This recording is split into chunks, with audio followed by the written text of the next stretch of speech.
नमस्कार, जनतंत्र टीवी देख रहे हैं आप और मैं हूं आपके साथ स्वाति आर्य। हमारे इस खास बुलेटिन में आप सभी का स्वागत है और रुख सबसे पहले अहम जानकारी का करेंगे। दक्षिण कश्मीर के कुलगाम के मिशोपोरा में इलाके में सुरक्षा बलों और आतंकियों के बीच मुठभेड़ शुरू हो गई है। बताया जा रहा है कि इलाके में 2 से 3 आतंकी छिपे हुए हैं और दोनों ओर से गोलीबारी जारी है।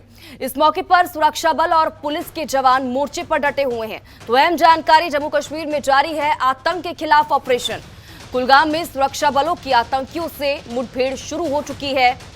सुरक्षा बलों ने मोर्चा संभाला हुआ है। सुरक्षा बलों ने 3 आतंकियों को इस दौरान घेर लिया है और ऑपरेशन अभी भी लगातार जारी है। दोनों ओर से गोलीबारी जारी है। बड़ी और अहम जानकारी आपके टीवी स्क्रीन पर। हमारे ब्यूरो चीफ ज्योति पचनंदा जी हमारे साथ जुड़ चुके हैं इसी खबर पर। ज्यादा जानकारी के साथ सीधा रुख उनका करेंगे और जानकारी लेंगे। ज्योति जी, सबसे पहले तो अपडेट जानना चाहेंगे, अभी वहां पर किस तरह की स्थिति बनी हुई है, क्योंकि कहा जा रहा है कि गोलीबारी दोनों ओर से जारी है, आतंकियों की तरफ से भी और सुरक्षा बलों की तरफ से भी। अभी क्या कुछ ताजा अपडेट? अभी भी गोलाबारी जारी है। दोनों तरफ से किसी भी तरह का किसी भी नुकसान की कोई खबर सामने नहीं आ रही है। हालांकि बताया यही जा रहा है कि 2 से 3 आतंकवादी हैं जिनको सुरक्षा बलों ने ट्रैप किया है और ये सेना, सीआरपीएफ और जम्मू कश्मीर पुलिस का एक संयुक्त ऑपरेशन है जिसमें इस एरिया को कॉर्डन किया गया था और उसके बाद इन कॉर्डन को ब्रेक करने के लिए ही आतंकवादियों ने जब फायरिंग शुरू की तो उनके रिटेलिएशन में हमारे जवानों ने भी फायरिंग शुरू कर दी और अभी तक फायरिंग चल रही है। किसी भी आतंकवादी के मारे जाने की अभी कोई इनपुट नहीं है। ज्योति जी, साथ ही साथ ये भी जानकारी दीजिएगा, कब से ये अभियान जो है वो शुरू किया गया और इसी के साथ ही अभी कितना समय और लगने की उम्मीद जताई जा रही है? देखिए, ये कोई निश्चित समय नहीं रहता कि कितना समय और लगेगा, लेकिन जब भी कोई आतंकवादी कोई ऑपरेशन होता है तो सबसे पहले सुरक्षा बलों को ये सुनिश्चित करना होता है कि वहां पर जो स्थानीय लोग हैं वो किसी भी तरह इनके बीच में ना आए, किसी भी तरह का उनका नुकसान ना हो। तो इसी के चलते वो हमेशा डिले यही होता है। अगर आतंकवादी किसी आइसोलेटेड जगह पे होते हैं तो उसमें ज्यादा समय नहीं लगता, उनको ट्रैप करके इमीडिएट मार दिया जाता है। जैसे रात को कल बेमीना में भी श्रीनगर में इनकाउंटर हुआ था और उसमें भी 2 आतंकवादी मार दिए गए थे, जिनमें से एक पाकिस्तानी मूल का आतंकवादी था, एक स्थानीय आतंकवादी था। तो कुल मिलाकर ऑपरेशन लगातार चल रहे हैं। सुरक्षा बलों का यही कोशिश है कि जितनी जल्दी हो कश्मीर से आतंकवादियों का सफाया कर शांति और बहाली की तरफ कदम अग्रसर किए जाएं। ठीक है ज्योति जी, आप बने रहिए हमारे साथ। अगली खबर पर भी आपसे अपडेट लेंगे। तो अहम जानकारी आप तक पहुंचाई जा रही है। कुलगाम में सुरक्षा बलों और आतंकियों के बीच मुठभेड़ देखिए शुरू हो चुकी है। गोलीबारी दोनों तरफ से ही जारी है। 3 आतंकियों के छुपे होने की जानकारी मिल पाई है और साथ ही साथ आसपास के जो लोग हैं, जो उस इलाके के लोग हैं, उनको एहतियात बरतने के लिए कहा गया है कि आप घरों से बाहर ना निकलें जब तक ये ऑपरेशन चल रहा है। फिलहाल बढ़ते हैं आगे और अगली जानकारी का रुख करेंगे। जम्मू कश्मीर में सुरक्षा बल ढूंढ कर आतंकियों का खात्मा कर रहे हैं। श्रीनगर के बेमिना इलाके में आपको बता दें कि सोमवार देर रात हुई मुठभेड़ में भी सुरक्षा बलों ने लश्कर तैयबा के 2 आतंकवादियों को ठिकाने लगा दिया है। वहीं एक स्थानीय आतंकी भी ढेर किया गया है। इस एनकाउंटर में जम्मू कश्मीर पुलिस का एक जवान घायल हो गया। कश्मीर रेंज के आईजी विजय कुमार ने बताया कि आतंकवादियों की मौजूदगी की सूचना मिलने के बाद बेमीना इलाके में सोमवार रात को ऑपरेशन शुरू किया गया है। तलाशी अभियान के दौरान आतंकियों ने सुरक्षा बलों पर फायरिंग शुरू कर दी, जिसका जवानों ने भी जवाब दिया और इस एनकाउंटर में 3 आतंकी मारे गए, जिनमें 2 पाकिस्तानी और 1 स्थानीय है। तो हमारे ब्यूरो चीफ ज्योति पचनंदा जी लगातार हमारे साथ बने हुए हैं। सीधा रुख उनका करेंगे और जानकारी लेंगे इसको लेकर। ज्योति जी, जानकारी इसको लेकर देखिए, इससे पहले हम दर्शकों तक ये जानकारी पहुंचा रहे थे कि किस तरह से अगर पिछले 5 महीने पर हम नजर डालें तो अब इतनी बड़ी संख्या कहा जा सकता है कि आतंकियों को ढूंढ कर हमारे सुरक्षा बलों और स्थानीय पुलिस की तरफ से उनको मुंह तोड़ जवाब दिया गया। लश्कर तैयबा के भी आतंकी उसमें शामिल थे और अब और देखिए, जो यहाँ पर जिस तरह से सुरक्षा बलों की तरफ से आतंकियों को कहा जा सकता है एक बार फिर से मुंह तोड़ जवाब दिया गया। 3 आतंकी इस दौरान ढेर किए गए हैं। जानकारी इसको लेकर?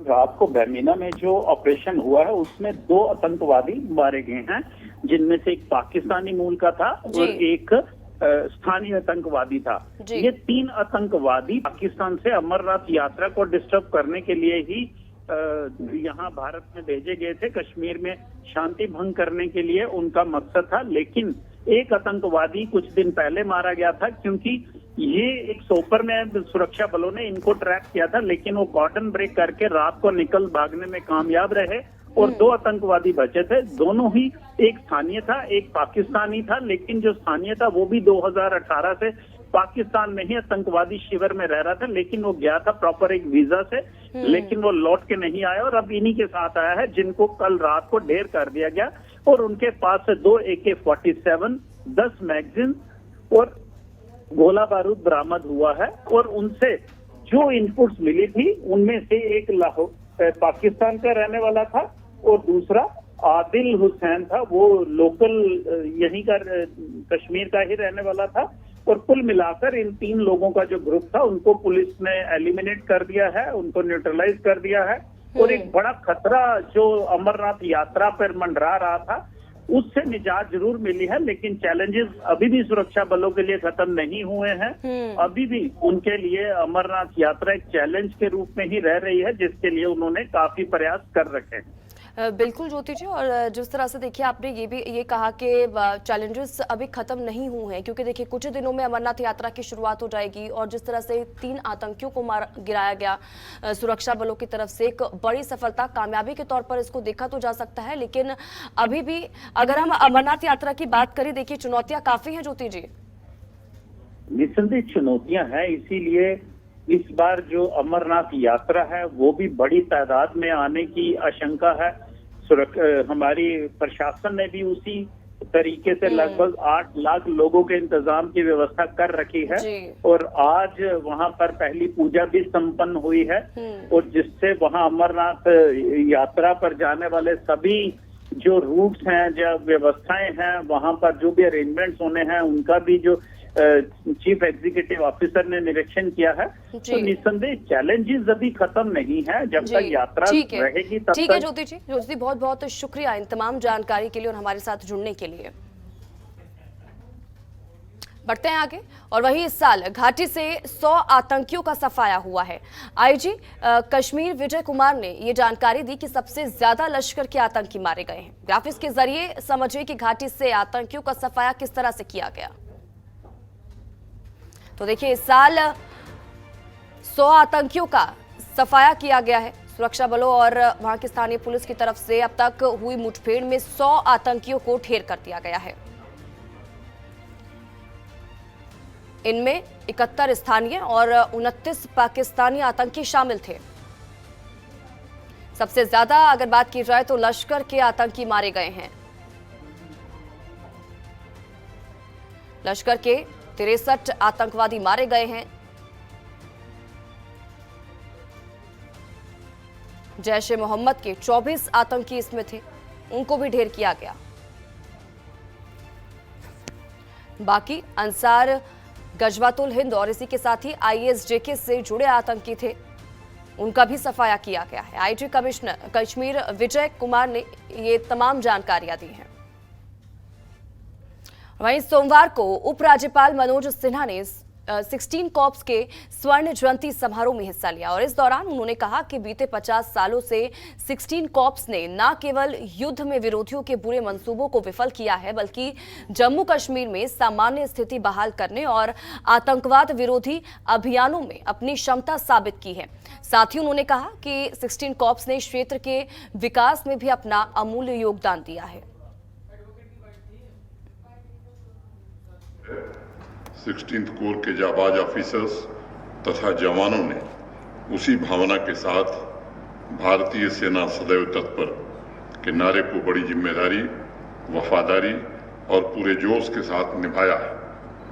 आपके त्याग, समर्पण, वीरता, कर्तव्य परायणता एवं आत्म बलिदान ने न सिर्फ समूचे भारतवर्ष में प्रेरणादायी परंपरा स्थापित की है, बल्कि इस क्षेत्र में शांति संबोधित करने में महत्वपूर्ण भूमिका का निर्वहन भी किया है। जम्मू संभाग में शांति की रक्षा और अनवरत पोषण आपके संकल्प का ही प्रतीक है। जो भी जीती जागती वीरता की मिसाल देखना चाहता है वो वर्दी में तेज सूरज की तरह दमक रहे, हमारे सैनिकों से मिले और उसे स्वयं पता चल जाएगा कि किसकी वजह से राष्ट्र और समाज चैन की नींद सोता है। अपने स्थापना के बाद से ही 16th कोर ने पाकिस्तान द्वारा प्रायोजित आतंकवादी गतिविधियों का मुकाबला किया है। केंद्र सरकार ने जम्मू कश्मीर के राजौरी के एक MBBS छात्र को इलाज के लिए बांग्लादेश के ढाका के एक अस्पताल से एयरलिफ्ट कराकर दिल्ली स्थित एम्स में भर्ती कराया है। इसकी जानकारी देते हुए बीजेपी प्रदेश अध्यक्ष रविंद्र रैना ने एक प्रेस कॉन्फ्रेंस की, जिसमें उन्होंने बताया कि ढाका में एक सड़क दुर्घटना में छात्र बुरी तरह घायल हो गया था, जिसके बाद उसे इलाज के लिए ढाका से एयरलिफ्ट कर दिल्ली के एम्स में भर्ती कराया गया है। साथ ही उन्होंने कहा कि देश के प्रधानमंत्री मोदी देश के हर नागरिक का ख्याल रखते हैं और तुरंत भारत के एम्बेसडर जो हैं वो उस हॉस्पिटल में पहुंचे ढाका में। यहां श्री शोएब लोन साहब का इलाज, उनका उपचार चल रहा था और उसके बाद जब प्रधानमंत्री जी ने सारी जानकारी पुनः बांग्लादेश के अंदर जो भारत के राजदूत हैं, एम्बेसडर, उनसे जब प्राप्त की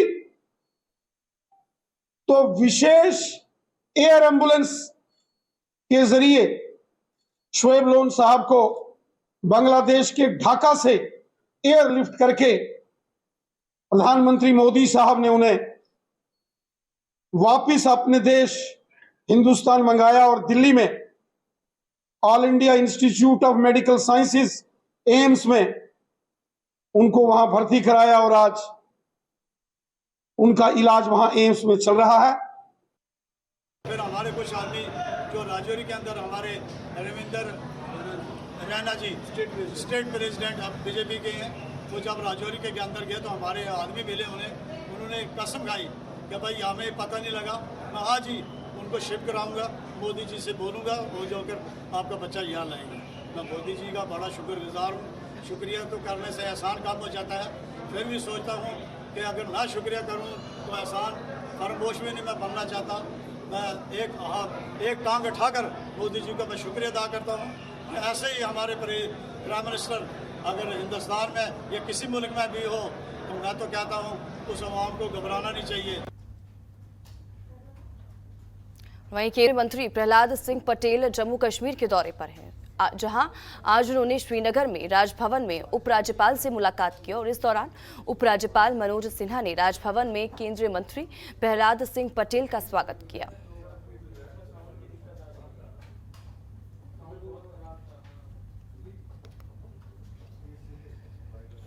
और वहीं समाज सेवी सुनील डिंपल ने जम्मू में NHM कर्मचारियों पर लाठीचार्ज के विरोध में बीजेपी कार्यालय के बाहर धरना प्रदर्शन किया।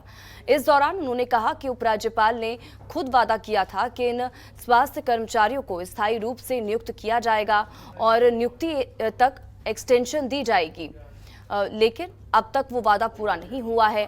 साथ ही उन्होंने कहा कि वो NHM कर्मचारियों के साथ खड़े हैं और उन्हें उनका हक दिलाकर रहेंगे। हमारे भी बच्चे हैं, हमारे भी नौजवान बच्चे हैं, हम अपने आप को रोक नहीं सके और पहले दिन से ही हेल्थ वर्कर्स के साथ हम शाना बशाना खड़े हैं। और कल इतनी बेरहमी हो गई कि ये बच्चे LG साहब जब गवर्नमेंट मेडिकल कॉलेज में आपकी बेटी बीमार थी तब इन्हीं हेल्थ वर्कर से हाथ खड़े करके इन्हीं बच्चियों ने आपकी बेटी का इलाज किया था। वहीं पे हाथ खड़े करके इनसे आपने वादा किया था कि आपको नौकरी दी जाएगी, आपको एक्सटेंशन किया जाएगा और आपको पक्का किया जाएगा। लेकिन आज 2021 के बाद ये सड़कों के ऊपर है, अपने मुस्तकबिल को लेकर के पढ़े लिखे बच्चे हैं, ट्रेंड मेडिकल असिस्टेंट है, फार्मासिस्ट है, हाईली क्वालिफाइड बच्चे हैं। आपने जब बीजेपी के दफ्तर के बाहर इसलिए गए कि आप केंद्र में प्रधानमंत्री जी आपके हैं। और वहीं जम्मू में आम आदमी पार्टी ने प्रेस कॉन्फ्रेंस कर बीजेपी मुख्यालय के बाहर NHM कर्मचारियों पर पुलिस की लाठीचार्ज करने की निंदा की है। इस दौरान आम आदमी पार्टी के प्रवक्ता जगदीप सिंह ने कहा कि बीजेपी बेटी बचाओ बेटी पढ़ाओ का नारा लगाती है, लेकिन उन्हीं की पार्टी के बाहर महिलाओं पर लाठीचार्ज किया जाता है, जो एक निंदनीय घटना है। मिशन के उन तमाम लोगों के साथ जाती हुई बर्बरतापूर्वक व्यवहार हुआ, उसकी आम आदमी पार्टी न केवल कड़े शब्दों में निंदा करती है बल्कि पुरजोर ढंग से ये कहना चाहती है कि भारतीय जनता पार्टी जो राष्ट्रीय स्तर पर नारी सशक्तिकरण की बात करती है, जिस तरीके से कल उन लोगों पर लाठियां भांजी गई जिन्होंने इस देश को महामारी के दौरान बचाने के लिए अपनी जान सांसत में डाली थी, जोखिम में डाली थी।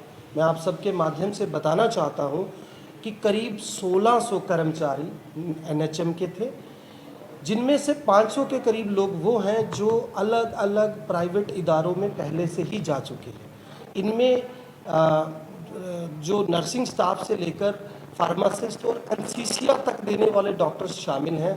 लेकिन जिस तरीके की जाति कल की गई, ये तमाम लोग भारतीय जनता पार्टी के प्रदेश अध्यक्ष रविंदर रैना से मिलना चाहते थे।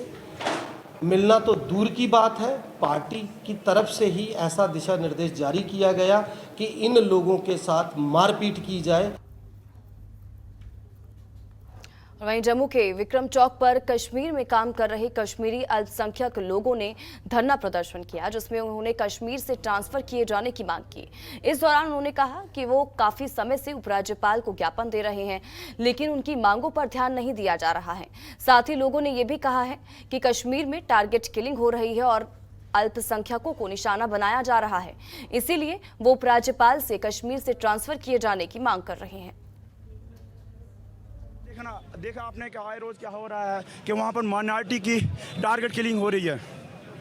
इसलिए पहले भी हम एडमिनिस्ट्रेशन से, गवर्नर साहब से बहुत हमने ये शिकायत की, बहुत मेमोरेंडम दिए कि मेहरबानी करके हमारे लिए एक ट्रांसफर पॉलिसी बना दी जाए, लेकिन एडमिनिस्ट्रेशन अभी तक टस से मस नहीं हो रही है। अब आपके मीडियम से हम ये रिक्वेस्ट करते हैं एलजी साहब को और एडमिनिस्ट्रेशन को कि please frame a suitable comprehensive policy to all the employees who are serving in Kashmir valley in different capacities.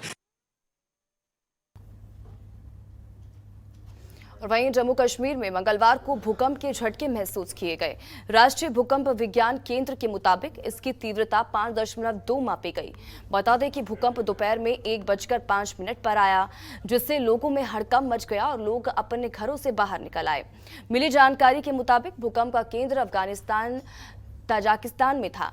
फिलहाल इससे अभी तक नुकसान की कोई सूचना नहीं है।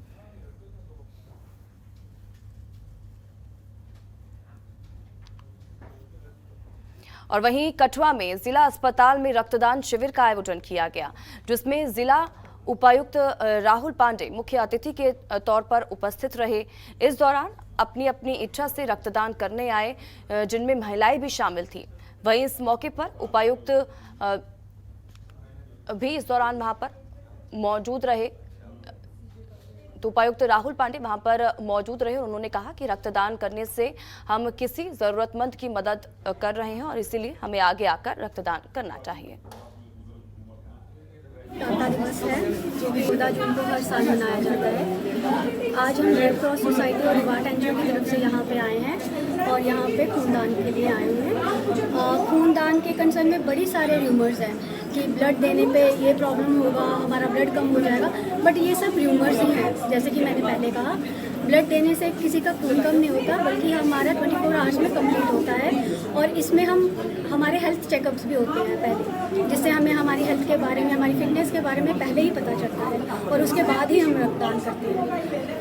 रक्तदान करना बहुत ज़रूरी है क्योंकि हमारे यहाँ पे हिंदुस्तान में बहुत बड़ी मात्रा में एक्सीडेंट्स होते हैं और हमें ज़रूरत है रक्तदाताओं की। तो ये बहुत अच्छा कैंप है और हम चाहेंगे कि कठुआ वासी सब यहाँ पे पार्टिसिपेट करें इसमें आके, और आगे जब भी कभी रक्तदान शिविर लगे तो ज़रूर इसमें आएँ। और वहीं जम्मू के चौकी चौरा में जिला विकास परिषद के सदस्य सुरेश शर्मा ने 18 लाख की लागत से बन रही सड़क पर तारकोल बिछाने के काम का शुभारंभ किया। बता दें कि काफी समय से लोग सड़क की मांग कर रहे थे, जिसको आज पूरा किया गया। इस दौरान सुरेश शर्मा ने कहा कि कई सड़कों को टेंडर प्रक्रिया पूरी हो चुकी है और उन सड़कों पर भी जल्दी काम शुरू किया जाएगा। हमने ब्लॉक चौकीचौरा के अंदर ये कल्लर लालियां रोड का ब्लैक टॉपिंग का काम जो है वो स्टार्ट किया है और ये 1.5 किलोमीटर लंबी सड़क है हमारी और ये कल्लर लालियां के साथ साथ हमारा ये बराल बरादरी का बुआ दाती जी का यहाँ प्रसिद्ध देवस्थान है। यहाँ पे हजारों लोग जो है उनकी आस्था जुड़ी हुई है यहाँ और हजारों लोग यहाँ पे आते हैं बुआ दाती जी के देवस्थान पर और इस रोड की हालत बहुत ही ज़्यादा ख़राब थी और काफ़ी समय से ये लोगों की डिमांड थी कि इसका ब्लैक टॉपिंग का काम स्टार्ट किया जाए। आज इस शुभ अवसर पर मेरे साथ हमारे बीडीसी चेयरपर्सन चौकीचौरा श्रीमान राहुल देव शर्मा जी हैं, हमारे भारतीय जनता पार्टी मंडल चौकीचौरा के हमारे अध्यक्ष कैप्टन बी डी शर्मा साहब हैं, हमारे साबका सरपंच रमेश जी हैं और विभाग के इंजीनियर्स हैं, बाकी सरपंचेस एरिया के हैं और ये रोड बनने से काफ़ी लोगों को राहत होगी और आने जाने में काफ़ी सहूलियत होगी। और इसी के साथ ही हमारे इस खास बुलेटिन में फिलहाल इतना ही। आप बन रहे हमारे साथ। नमस्कार। खबरों के निष्पक्ष विश्लेषण के लिए सब्सक्राइब करें Jantantra TV and press the bell icon. Never miss any update.